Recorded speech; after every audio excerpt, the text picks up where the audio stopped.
Κύριε Πρόεδρε, κυρίες και κύριοι βουλευτές,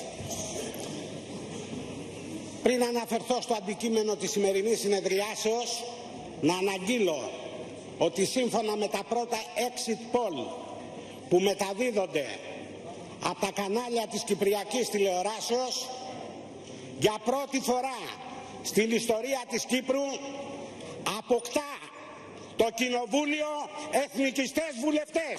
Το Εθνικό Λαϊκό Μέτωπο είναι στη Βουλή της Κύπρου. Μιλάμε σήμερα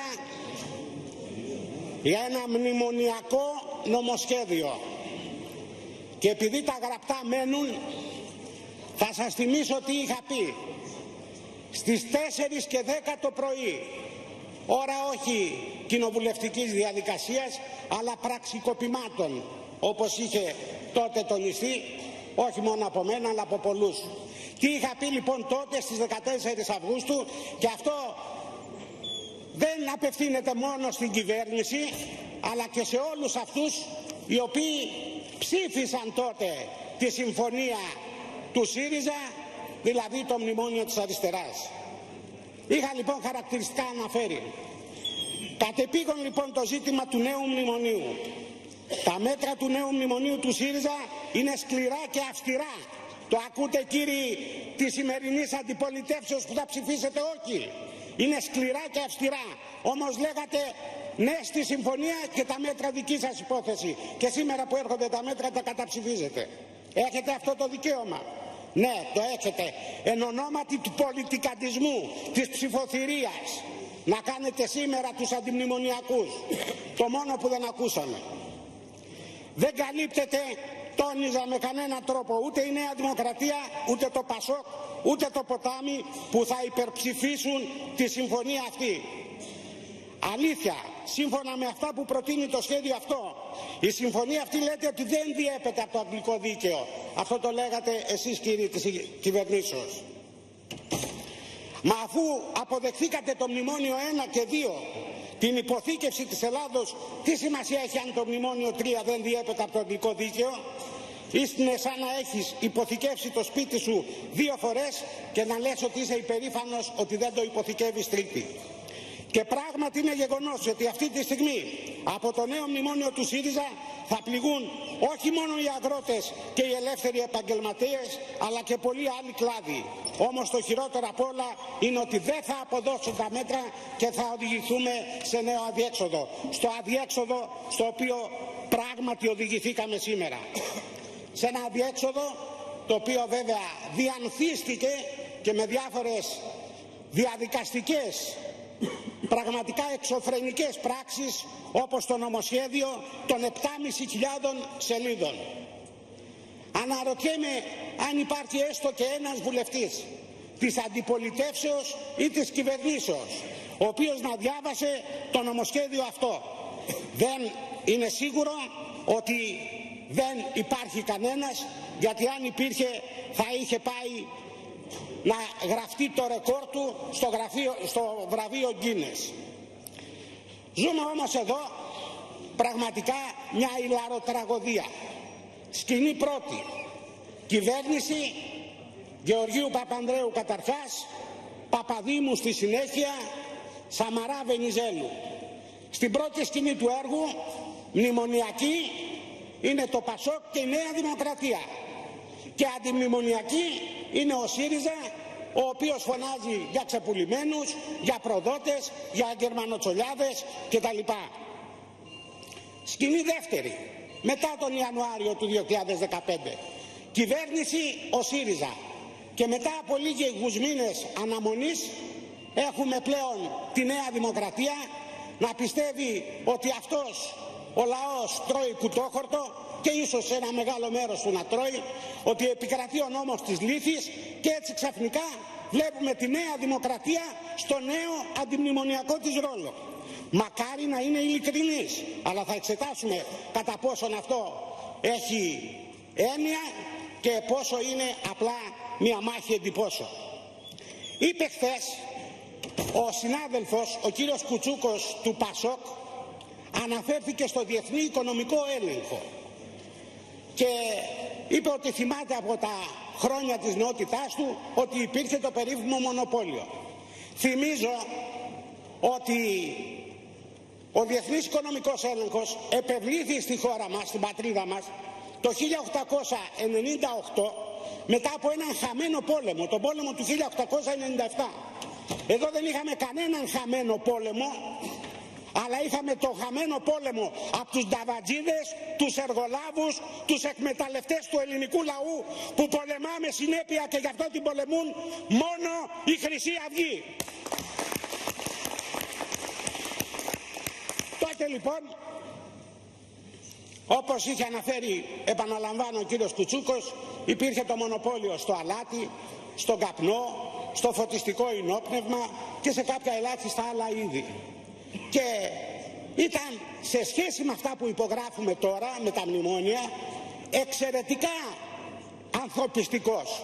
Γιατί τότε έλεγαν ότι ο ελληνικός λαός καταναλώσει από αυτό το είδος θα πληρώσει αυτό το φόρο. Τώρα ζητάνε συγκεκριμένο ποσό, το οποίο ποσό, εάν δεν εκπληρωθεί, έρχονται άλλα πράγματα και συγκεκριμένα αρχίζουμε με τον περίφημο κόφτη, ο οποίος είναι δέσμευση την οποία θα ψηφίσει η Βουλή των Ελλήνων, ούτως ώστε εάν δεν αποδίδουν τα φοροεισπρακτικά μέτρα, τα οποία είναι βέβαιο ότι δεν θα αποδώσουν, και θυμίζω επί του θέματος ότι η Ελλάδα, το κράτος το ελληνικό, έχει 87 δις να εισπράξει από τους πολίτες της και δεν μπορεί να τα εισπράξει.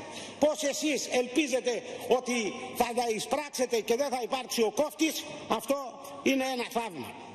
Αυτός ο κόφτης επί της ουσίας καταργεί την ελληνική κυβέρνηση, αφού μεταθέτει την εξουσία, την πολιτική και την απόφαση σε ξένα κέντρα αποφάσεων και συγκεκριμένα στην περίφημη Κομισιόν και στους λοιπούς εταίρους δανειστές. Να μην αναφερθώ σε λεπτομέρειες για την πρόβλεψη για μείωση του προϋπολογισμού της γενικής κυβερνήσεως κατά 2% του ΑΕΠ στο 3,6% και να μιλήσω για τις εξαιρέσεις. Διότι ο κόφτης αυτός έχει και εξαιρέσεις. Κάποια πράγματα δεν μπορούν να περικοπούν και ορίζονται σαφώς. Ορίζονται σαφώς οι κατηγορίες δαπανών που εξαιρούνται από την περικοπή για λόγους κοινωνικής προστασίας, για την προστασία των δημοσίων επενδύσεων, αλλά και για τη βασική λειτουργία των φορέων της γενικής κυβέρνησης. Εδώ έχουμε δύο εξειδικεύσεις, σε δύο θα σταθώ. Σε μία που αναφέρει σαφώς, το είπαν και συνάδελφοί μου από την Χρυσή Αυγή, σε όσους σχετίζεται με αξιώσεις ιδιωτών από την εκτέλεση δημοσίων συμβάσεων. Πού παραπέμπει αυτό? Στην ευγενή τάξη των ταβατζίδων, όπως την είχε αποκαλέσει ο πρώην Πρωθυπουργός, οι οποίοι συγχρόνως είναι εργολάβοι δημοσίων έργων, ιδιοκτήτες τηλεοπτικών σταθμών, εφημερίδων και ενίοτε και ποδοσφαιρικών ομάδων. Αλλά, για να είμαστε ειλικρινείς, γιατί να μας το επιβάλλει αυτό η Ευρωπαϊκή Ένωση? Γιατί η Ευρωπαϊκή Ένωση να ζητήσει την εξαίρεση αυτού του ευγενούς κλάδου, ο οποίος λιμένεται την πατρίδα μας? Για τον απλούστατο λόγο ότι όλοι αυτοί οι κύριοι έχουν συνεταίρους. Είναι κοινοπραξίες εταιριών, τεχνικών, όπου συμμετέχουν οι έντιμοι, έτσι μας λένε, οι Γερμανοί και οι Γάλλοι. Όλοι αυτοί που μας πουλήσανε σε τριπλάσια τιμή τα οπλικά συστήματα από την τιμή που στην πραγματικότητα είχαν και που έχει αποδειχθεί ότι δίνανε μίζες. Υπάρχει όμως και μία άλλη εξαίρεση που δεν επισημάνθηκε από κανέναν και η οποία μου έκανε μεγάλη εντύπωση. Υπάρχει επίσης ρήτρα εξαίρεσης για περιπτώσεις καταστροφών ή ανωτέρας βίας. Τι εννοούμε με τον όρο ανωτέρας βίας? Είναι πολύ απλό. Εννοούμε την περίπτωση πολέμου.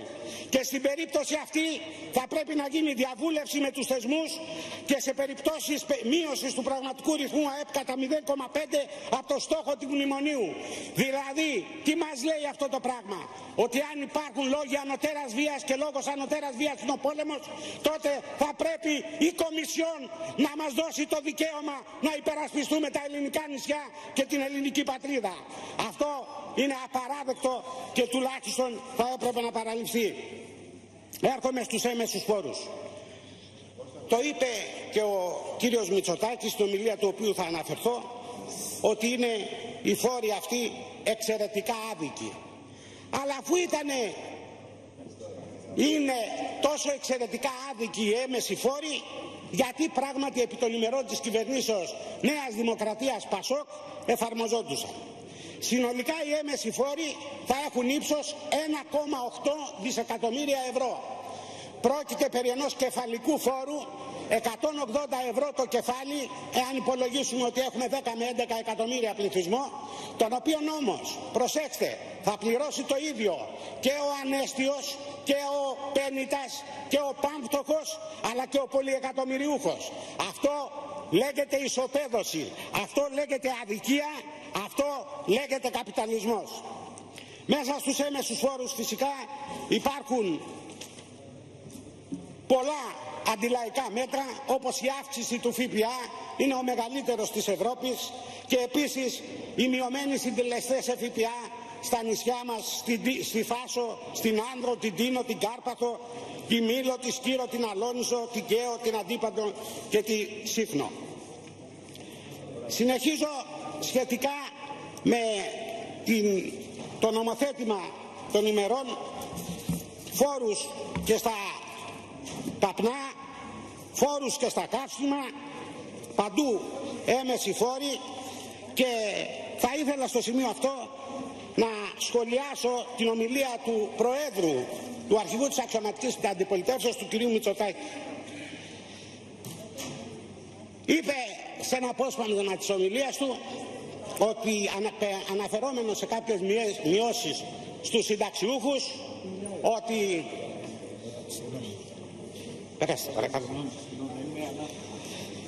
είπε λοιπόν ο κύριος Μητσοτάκης, αναφερόμενος σε μία μείωση μιας κατηγορίας των συνταξιούχων, ότι χάνοντας 2.000 ευρώ χάνει την αξιοπρέπειά του. Όχι κύριοι, η αξιοπρέπεια του ανθρώπου δεν εξαρτάται από τα χρήματα. Αυτή είναι μια άκρως νεοφιλελεύθερη άποψη, την οποία θεωρώ απαράδεκτο. Ο ελληνικός λαός ήταν υπερήφανος ακόμη και όταν ήταν φτωχός, αλλά είχε την εθνική του κυριαρχία.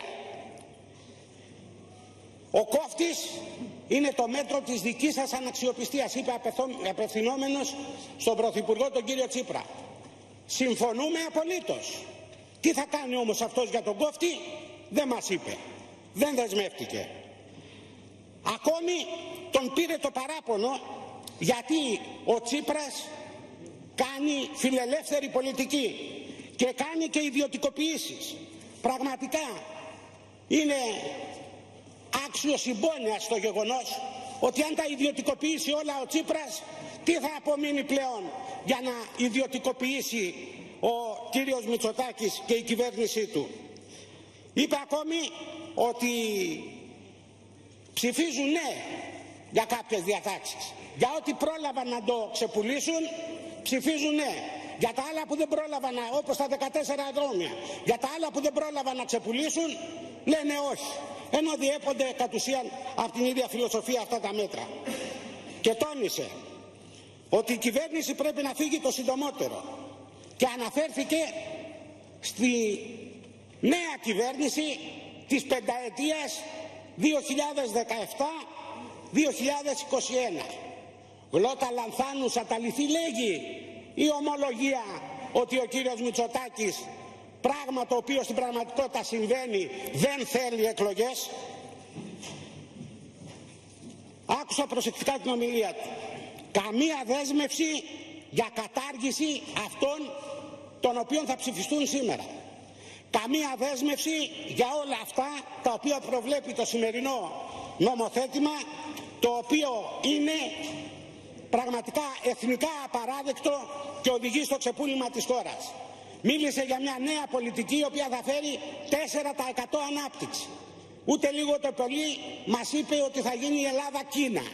Για να γίνει όμως η Ελλάδα Κίνα χρειάζεται ο πληθυσμός της να τρώει και αυτός από μια κούπα ρύζι την ημέρα και να είναι ικανοποιημένος. Εάν μετατρέψει σε τέτοιο βαθμό τον ελληνικό λαό, πράγματι ίσως έχουμε 4% ανάπτυξη.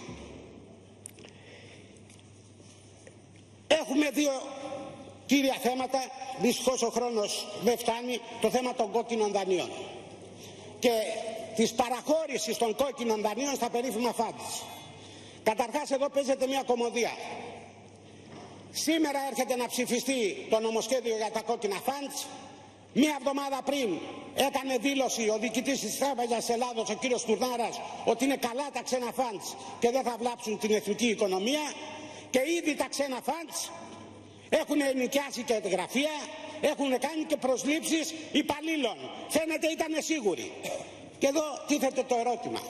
Όταν ένα στεγαστικό δάνειο θα απολυθεί για το 25% της αξίας του, δηλαδή ένα στεγαστικό δάνειο των 200.000 ευρώ, πουληθεί για 50.000 ευρώ, γιατί η τράπεζα να μην το πουλήσει κατευθείαν στον ιδιώτη? Διότι έχετε ένα μεγάλο πρόβλημα ρευστότητος. Λέτε πώς θα βγούνε τα λεφτά από τα μπαούλα και από τα συρτάρια. Να πώς θα βγούνε, εάν δώσετε τη δυνατότητα να αγοράσουν οι πολίτες τα κόκκινα δάνεια. Αυτό όμως δεν το θέλουν οι τράπεζες. Και δεν το θέλουν οι τράπεζες γιατί έχουν κάνει συνεταιριστικά με ξένα κοράκια τα ξένα funds και είναι συμμέτοχες οι συστημικές τράπεζες, τις οποίες ανακεφαλαιοποίησε με τον ιδρώτα του ελληνικός λαός. Έρχομαι στο σημαντικότερο. Ιδρύεται μια ελληνική εταιρεία συμμετοχών, περιουσίας ανώνυμη εταιρεία. Μέσα σε αυτή συμπεριλαμβάνονται 70.000 ακίνητα του ελληνικού κράτους, μεταξύ των οποίων και 539 νησιά. Πάνε όμως μια εξαίρεση. Δεν πουλάτε τον Αιγιαλό. Αφήνετε τις θάλασσες ελεύθερες. Ίσως για να πάνε να πνιγούν οι Έλληνες, έτσι όπως κατάντησε την Ελλάδα η Νέα Δημοκρατία, το ΠΑΣΟΚ και ο ΣΥΡΙΖΑ. Δεν θα πω τα αυτονόητα, ελέγχθησαν εδώ 2 μέρες. Αυτή η ανώνυμη εταιρεία κατ' ουσίαν θα κατέχει την ελληνική πατρίδα και θα βρίσκεται στα χέρια ξένων. Θα ήθελα να τελειώσω λέγοντας 2 πράγματα. Να απευθυνθώ προς τους προηγούμενους κυβερνώντες Νέα Δημοκρατία και ΠΑΣΟΚ και προς τους σημερινούς κυβερνώντες του ΣΥΡΙΖΑ και να τους πω ότι παραλάβατε το κράτος του ελληνικού έθνους και το μετατρέπετε σε μια ανώνυμη εταιρεία. Εμείς η Χρυσή Αυγή δεν αναγνωρίζουμε αυτή την ανώνυμη εταιρεία και θα την πολεμήσουμε μέχρι να ξαναγεννηθεί το κράτος του ελληνικού έθνους.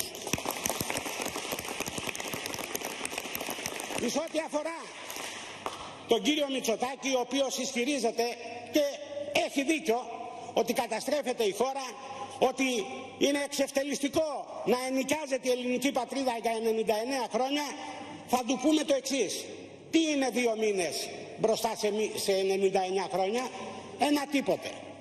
Στις 27 Σεπτεμβρίου του 2013 στο περιστήλιο της Βουλής έκανα μία δήλωση ότι θα προκαλέσω εκλογές σε διάφορες περιφέρειες με την παραίτηση των βουλευτών της Χρυσής Αυγής. Την επόμενη μέρα συνελήφθην με διαδικασίες εξπρές, εγώ και άλλοι 5 συνάδελφοί μου. Ιδού λοιπόν δόξη στάδιο λαμπρό, κύριοι της Νέας Δημοκρατίας, εάν θέλετε μπορείτε να προκαλέσετε εκλογές στο 90% των εκλογικών περιφερειών της χώρας, να ρίξετε την κυβέρνηση αφού θα πάρετε την πλειοψηφία από όσους ισχυρίζεστε. Αλλιώς όλα τα άλλα είναι λόγια του αέρα και δεν θα κάνετε τίποτα άλλο και με τη σημερινή συμφωνία από ό,τι έκανε ο Σαμαράς λίγες ημέρες μετά την ανάληψη της εξουσίας, όταν σε συνέντευξή του στον Πρετεντέρη είπε θα τιμήσουμε την υπογραφή μας και υπάρχει συνέχεια του κράτους. Αυτό θα κάνετε κι εσείς, κύριοι της Νέας Δημοκρατίας. Θα τιμήσετε το μνημόνιο, θα τιμήσετε το ξεπούλημα της πατρίδας. Η Χρυσή Αυγή θα αντισταθεί.